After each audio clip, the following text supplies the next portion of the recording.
O zelo da tua casa me devorou. Esta frase do profeta rei Davi está agora na prática em Jesus Cristo, quando entra no templo para a oração e para estar na casa do Pai. O templo que foi construído primeiro pelo rei Salomão, depois destruído, depois reconstruído no templo de Esdras e Neemias, depois destruído, e agora ali estava Jesus no templo feito pelo rei Herodes, que para agradar os judeus reedificou o templo, segundo São João, 46 anos para reedificar. E o templo era o símbolo do próprio Deus, que acolhe a cada um. Por isso, quando entramos na igreja, nós entramos num espaço sagrado, mas não apenas uma construção, mas ao entrar numa igreja é entrar dentro do próprio sagrado, ou seja, estar na presença do próprio Deus que impera no templo. Por isso Jesus foi ao templo, indo exatamente à casa do Pai, e lá começa purificando. Interessante que São João coloca essa passagem logo depois do milagre das bodas de Caná. Ali nas bodas de Caná, nós vemos a ligação de Jesus com a sua mãe.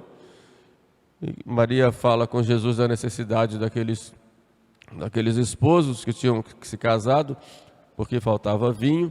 Jesus então atende ao pedido da sua mãe, mostra aí o seu lado humano.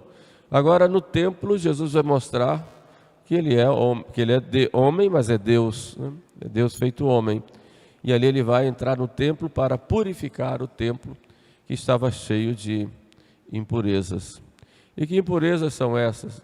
Alguns padres da igreja fazem uma comparação e veio nessa expulsão a purificação do templo e a purificação também da própria igreja, que nós precisamos fazer, né, constantemente.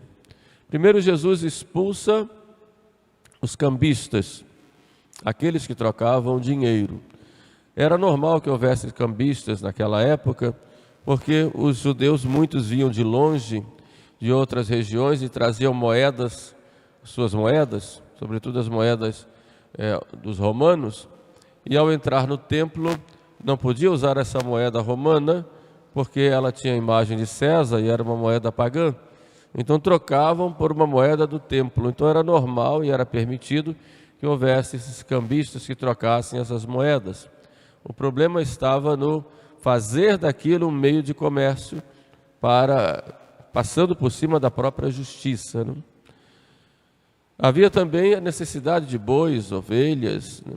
Exatamente porque vinham de fora, vinham de longe, não iriam trazer um boi, uma ovelha nas costas para oferecer no templo. Então ali vendiam, era permitido exatamente por isso. Mas ao expulsar do templo, Jesus não estava apenas purificando o templo como um local que estava sendo usado para o comércio, né, trocando a finalidade, né, não para o louvor de Deus, mas a finalidade passou a ser uma finalidade comercial, naquele pátio dos gentios onde eles estavam. Mas Jesus estava ali purificando o templo como tal, né? Aí o bem-aventurado Beda, quando explica isso, ele coloca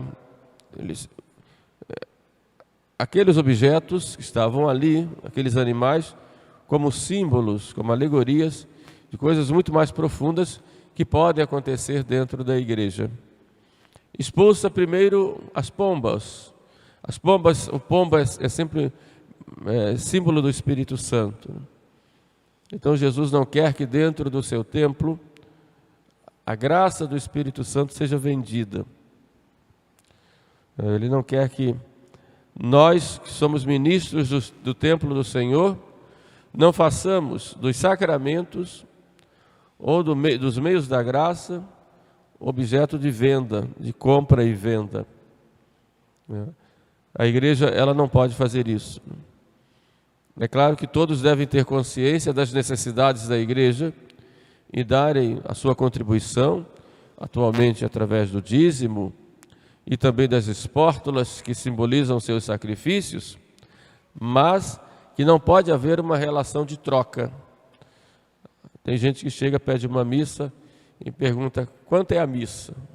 Eu digo, você vai ter que vender tudo e não vai pagar, porque a missa tem um valor infinito. Então não se vende uma missa, não tem quanto é a missa, quanto é um batismo, isso não existe. É claro que, assim como o ministro do altar faz o seu sacrifício ao administrar os sacramentos, os fiéis devem também ter a sua participação nesse sacrifício, que é simbolizado por uma espórtula ou por uma taxa. Nem gosto de usar essa palavra taxa, mas é apenas um símbolo, não é uma troca. Então, quando Jesus expulsa aqueles cambistas com as pombas, o bem-aventurado Beda diz que ali está expulsando do templo aqueles que usam a igreja como meio de comércio, vendendo sacramentos, como se estivesse vendendo a própria graça do Espírito Santo. E isso é abominável. Pode-se caracterizar um crime da igreja que se chama simonia, por causa de Simão, o mago, que queria comprar de São Pedro a graça do Espírito Santo, para que ele também, podendo impor as mãos, pudesse acontecer coisas extraordinárias, quer dizer, com o intuito de vender. Mas há outras coisas que Jesus expulsa também. Ele expulsa as ovelhas. E as ovelhas aí são símbolos das boas obras. Quer dizer, nós não devemos fazer as boas obras como um meio de conquistar as pessoas, mas a boa obra deve ser um meio de agradar a Deus, ajudando as pessoas, quando for o caso de uma boa obra ao próximo. Quer dizer, quando nós fazemos as boas obras, não fazemos para sermos vistos pelos homens, para que nos aplaudam, mas sim para agradar a Deus. Então, se eu dou um copo de água para alguém, não preciso ficar falando para ninguém que eu dei aquele copo d'água. Se eu ajudei um pobre, não vou falar para ninguém que ajudei aquele pobre. Não precisa. Deixa que Deus, que vê o oculto, me dará a recompensa. Quer dizer, as boas obras nossas não devem ser objeto de propaganda. Às vezes nós vemos as pessoas fazerem propaganda do bem que fizeram aos outros. Eu fui lá, dei tantas cestas básicas, dei tantos pratos de comida, dei tantos caldeirões de sopa, e fiz isso, fiz aquilo. Quer dizer, fazendo propaganda das boas obras que fez. Isso não se pode fazer. Porque as boas obras nós fazemos para agradar a Deus e deixa que Deus vê o oculto. Por isso Cristo disse no Sermão da Montanha, não saiba a tua direita o que faz a esquerda. Então faça o bem, não importa a quem faça o bem, porque o importante é você fazer, né? E não tem que fazer propaganda do bem que faz. Deixa que Deus vê, e Deus é quem premia, porque Ele vê o oculto. Então, quando Cristo expulsa aquelas ovelhas, Ele está expulsando aqueles que usam o nome de Deus para fazerem propaganda, não de Deus, mas fazerem propaganda de si próprios. Então, tenhamos cuidado com isso, porque o povo em geral precisa ou louva certos personagens e aplaudem, e muitas vezes precisa de ídolos porque deixaram a Deus. E o homem moderno gosta de ter figuras que idolatre, mas precisamos ter cuidado, porque toda obra boa deve ser feita para a glória de Deus, não para nós sermos, como dizia o Papa Bento XVI, protagonistas, porque o único que deve aparecer é Cristo e não nós. Então Jesus expulsa lá as ovelhas, expulsa também os bois. Os bois aí são símbolos daqueles que ruminam, porque é um animal ruminante que come, depois a comida volta e ele rumina. São símbolos daqueles que alimentam dentro da igreja e na sociedade, alimentam mágoas e ódios, e por causa disso articulam meios para destruir uns aos outros, muitas vezes no silêncio, mas com força, com a sua força. Quer dizer, utilizam muitas vezes dos seus cargos, dos seus ofícios, não para a glória de Deus, mas para estarem acima dos outros, e muitas vezes com a sua força articulam meios para destruir as pessoas. Então Cristo não quer isso na igreja, porque na igreja somos todos irmãos e devemos servir uns aos outros por amor de Cristo. Não estamos aqui para aparecer, para que sermos aplaudidos pelos homens, como eu disse no início, mas estamos aqui para servir a Deus. E devemos ter muita paciência com o defeito com o próximo, nos seus defeitos, muita condescendência diante das pessoas, nunca diante dos erros, mas sabermos lidar com todos, sem ficarmos ruminando nossas mágoas, nossas malquerências, ou quando alguém faz alguma coisa que não nos agrada. Temos que ter paciência e saber suportar as diversas situações por amor a Deus. Então, por isso, Jesus expulsa aqueles bois e derruba as mesas. Esse derrubar as mesas significa derruba as estruturas do pecado que podem acontecer no mundo e dentro da igreja. Certas estruturas que são feitas para manter certas situações que levam ao pecado. E Cristo, então, derruba isso. De modo que essa purificação que Cristo faz no templo, Ele faz na igreja também. A igreja às vezes passa por momentos difíceis exatamente para uma purificação. O Papa Francisco, falando da situação da igreja hoje, que vive tantas dificuldades, tantos problemas, né? Às vezes até tantos escândalos, e ele diz que nós estamos passando um tempo de purificação, né? O Papa São João Paulo II dizia a mesma coisa: nós na igreja hoje estamos sendo purificados.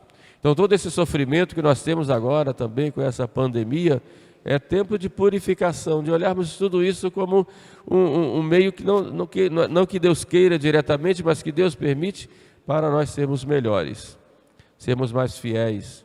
Imagine, por exemplo, ano passado, por essa época, nós estávamos fechando as igrejas. Foi uma época terrível, difícil. As pessoas estavam todas presas dentro de casa, num sistema de terror tão grande, né?